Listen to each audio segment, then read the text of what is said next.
everybody, my name is Clara and I'm a quality provider with BabyQuip. Today I'm going to show you how to unfold the Packnplay. So first things first, you have to remove the base.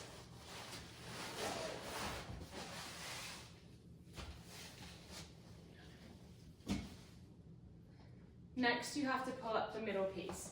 You must follow this sequence exactly, otherwise the rails will not unlock. Use the red tab to pull up the middle. And then see each of these rails have a button. So you push the button in and you push the rail down. And you do that for each side, making sure the middle piece stays up.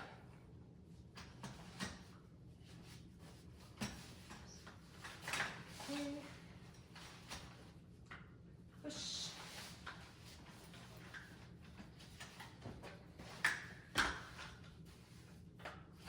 Okay.